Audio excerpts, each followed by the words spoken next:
Welcome back to my channel. இது என்ன விலாக்னு பார்க்கலாமா? வாங்க வீடியோக்குள்ளே போடலாம். என்ன விலாக் அப்படின்னா ஒன்றும் இல்லைங்க, காது குத்து ஃபங்க்ஷனுக்கு நான் போயிருந்தேன். அது கூட விலாக் தான். இந்த மந்த் வந்தாலே போதும், நிறைய ஃபங்க்ஷன்ஸு, ஒரே ஃபங்க்ஷன் அட்டன் பண்ணுற, காது குத்து, கல்யாணம், அப்புறம் வீடு குடி போகிற ஃபங்க்ஷன்னு சொல்லிட்டு நிறைய ஃபங்க்ஷனுங்க. அதில் ஒரு ஃபங்க்ஷனுக்கு போன விலாக் தான் வந்து இது. கோவிலில் காது குத்தி மொட்டை அடித்து 3 பசங்க குட்டீஸ்க்கு வந்து மொட்டை அடித்து காது குத்துனாங்க கறி விருந்தோட. அது எப்படி நாங்கள் வந்து இவங்க வந்து பொண்ணு வீட்டுக்காரவங்க, அதாவது அவங்கள பொண்ணோட அப்பா, அவங்க மாமா, தாய் மாமா எல்லாம் சேர்ந்து அங்கே எடுத்துகிட்டு போங்க, சீர் எல்லாத்தையும் ரெடி பண்ணி அங்கே எடுத்துகிட்டு போன விலாகு அதுதான். வாங்க வீடியோக்குள்ளே போகலாம். அதுக்கப்புறம் இது வந்து என்ன ஊர் அப்படின்னா கூத்தூர் கோவில். இது வந்து யார் யாருக்கு தெரியும்னு சொல்லிட்டு மறக்காமல் எனக்கு கமெண்ட் பாக்ஸில் கமெண்ட் பண்ணுங்கள். அந்த கூத்தூர் பச்சையம்மன் கோவில், அந்த கோவிலில் தான் காது குத்து ஃபங்க்ஷன் வச்சுருந்தாங்க. நாங்கள் எல்லாத்துக்கும் பஸ் அரேஞ்ச் பண்ணியிருந்தாங்க. அந்த போகிற வழியில் ஒரு சிமெண்ட் ஃபேக்ட்ரி அந்த ராம்கோ சிமெண்ட் நம்ம எல்லாத்துக்குமே தெரியுமே இல்லையா? வீடு கட்டணுன்னா ராம்கோ சிமெண்ட் இருந்தால் தான் வீடு கட்ட முடியும். அதே மாதிரி அந்த ராம்கோ சிமெண்ட்டு ஃபேக்ட்ரி இருந்துச்சு. எவ்வளோ பெரிய ஃபேக்ட்ரி பாருங்களா! அது ப்ரொடியூஸ் பண்ண அவ்வளோ ஒரு யூனிட் செயல்படுது. அவ்வளோ பெருசாக இருக்குது. நம்ம சிமெண்ட் நம்ம காசு கொடுத்து வாங்கினாலும் அது அவ்வளோ பெருசாக மெயின்டைன் பண்ணுறாங்க. சூப்பராக இருந்துச்சு. அவ்வளோ கிட்டத்தட்ட வந்து எவ்வளோ பெருசுன்னு லாங்காக தான் இருந்துச்சு. வீடியோவில் ஷூட் பண்ணியிருக்கேன் பாருங்கள்.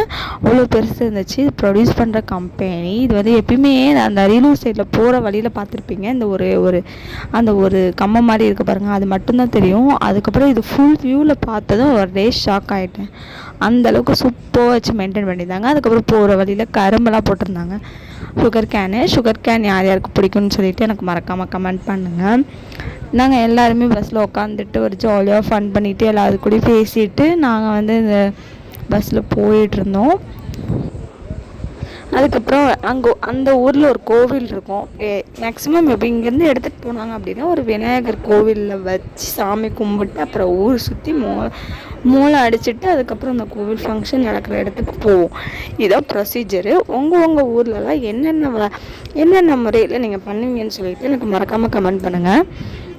நாங்கள் எங்கள் ஊரில் இருந்துட்டு கூத்தூருக்கு வந்துட்டு நாங்கள் தாம்பூல தட்டெல்லாம் எடுத்திருந்தாங்க இல்லையா, தாம்பூல தட்டெல்லாம் வச்சு சாமி கும்பிட்டு சூடை ஏற்றி கும்பிட்டு அதுக்கப்புறம் நாங்கள் எடுத்துகிட்டு ஊர் சுற்ற ஆரம்பிச்சிட்டோம். மோளை வந்து முன்னாடி போயிட்டுருக்கு. நாங்கள் வந்து எல்லா திங்ஸையும் எடுத்துகிட்டு நாங்கள் போக ஆரம்பிச்சிட்டோம். நாங்கள் போயிட்டு எல்லோரும் ஹாய் சொன்னாங்க. ஹாய் சொல்லிடுங்க. நாங்கள் ஊரில் ஒரு ரவுண்ட் அடிச்சுட்டோம் ஃப்ரெண்ட்ஸ். அதுக்கப்புறம் தாம்பூலத்தை எடுத்துகிட்டு நாங்கள் போய் ஃபங்க்ஷன் நடக்கிற ஏரியாவில் வென்யூவில் அட்டன் பண்ணியாச்சு. இதுதாங்க ஃப்ரெண்ட்ஸ் அந்த ஸ்பாட்டு. இதுதாங்க அந்த வென்யூ நடக்கிற பிளேஸு. கோவில் ஏதாச்சும் இருந்தாங்க. குடியசாமி கோவில், அவங்கவுங்க குடியசாமி கோவில் இருக்கும் இல்லையா, அவங்களுக்கு வந்து அந்த அக்கா ஊர்லேயே கூத்தூர் கோவிலே இருந்துச்சான். அதனால் இங்கேயே அரேஞ்ச் பண்ணியிருந்தாங்க. ஓரளவு பந்தெல்லாம் போட்டு நல்லா தான் ரெடி பண்ணி வச்சுருந்தாங்க. அதுக்கப்புறம் தாம்பூலம் கட்டவுட்லாம் வச்சுருந்தாங்க பாருங்கள்.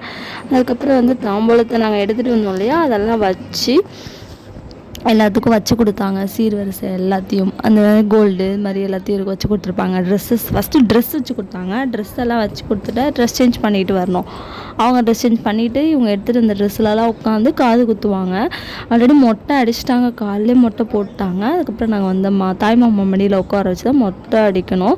அதுக்காக வெயிட் பண்ணிட்டு இருந்தாங்க. பட்டு வெட்டி சட்டையோட எல்லா குட்டீஸும் ரெடியாகி வந்துடுச்சு. அதுக்கப்புறம் தாம்பூலத்தங்க கொடுத்தோம் இல்லையா, அதை வந்து அவங்க வீட்டு சைடு வந்து இதை வாங்கிட்டு எடுத்துகிட்டு போய் அவங்க இடத்துல வச்சுருவாங்க. உள்ளார வச்சுட்டு இதுக்கப்புறம் வந்து ஆசாரி வந்து இது காது குத்துற ஆசாரி வந்துட்டார். வந்ததும் 3 குட்டீஸ்க்கும் 3 மாமா உட்காந்து இந்த 3 குட்டீஸ்க்கும் காது குத்தாங்க ஒரு வழியாக.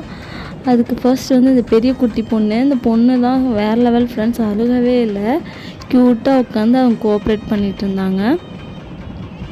எல்லாம் மறைச்சிட்டாங்க ஃப்ரெண்ட்ஸ், என்னால் எடுக்க முடியல, மன்னிச்சுக்கோங்க. தெரிஞ்ச வரைக்கும் அந்த குட்டீஸ்க்கு காது தான் குத்துறாங்க திருக்காணி வச்சு போட்டு.